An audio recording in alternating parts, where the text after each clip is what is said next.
Hello everyone! Narito ako sa inyong harapan at ako po ay magluluto ng aking beets. Yung beet salad po ang aking gagawin ngayon. Maraming nakakaalam na ang beets po ay yung roots craft na binibili dito sa Canada at sa ibang bansa din. Masarap po ito at manamis-namis. Kaya lang, ayan po, magpula-pula yung mga kamay mo pag hindi ka nag-gloves. So ngayon, ating pong lalagyan ng ating ricado. Binold ko po yan ng kalahating oras hanggang lumambot at binalatan. Ngayon, hinati-hati natin ng pa-cubes. At ngayon nilalagyan na natin ng mayonnaise. Ayan, mayonnaise po ang ating isang ricado niya. At ngayon po mga kaibigan ay kunting asin or paminta ang ating ihahalo. Ayan, kunting asin. Ayan. Tapos ang ating ilalagay ay sugar. Kunti lang mga kaibigan. Kasi pag marami ay hindi na natin mairemedyohan. Kaya kunti lang. Kaya kung gusto niyo ng medyo maalat kunti or manamis-namis kunti, kayo na lang ang magdagdag. Kaya ako, kunti-kunti lang. So, ayan po ang aking nilagay. Mayonnaise, salt, pepper, and kunting sugar lang. Yan lang po ang aking ricado. At maglalagay ako dyan kunti ng ating mustard. Yun po ang ilalagay ko. Kunti lang din na mustard. Ayan.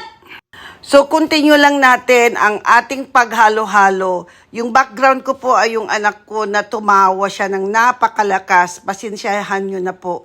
Ayan po ang ating beets. At ilagay na natin sa fridge para mas masarap ang beets natin. At patakan din natin ng kunting lemon. Ayan po ang ating ginawa na beets. Maraming hindi nakakaalam itong gulay na to.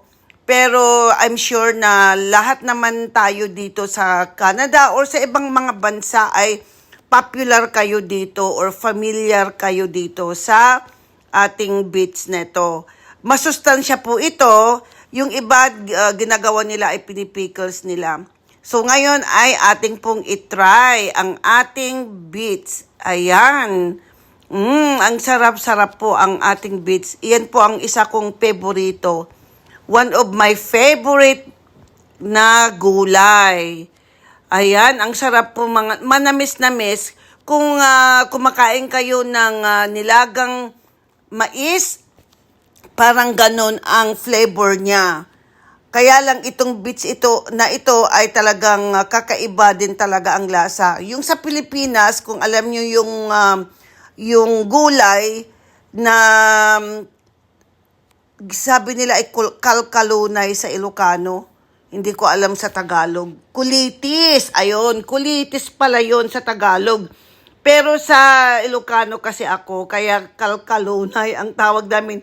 Yung wild spinach, kung tawagin. Yun po, ganun po ang lasa niya. Kaya lang, iba talaga itong lasa nito. Iba yung lalo pag nalagyan mo na ng mga ricado. Ayan, manamis-namis na po siya mga kaibigan. Kaya ayan po ang ating masarap na beets. Ayan, thank you so much sa panonood. Bye!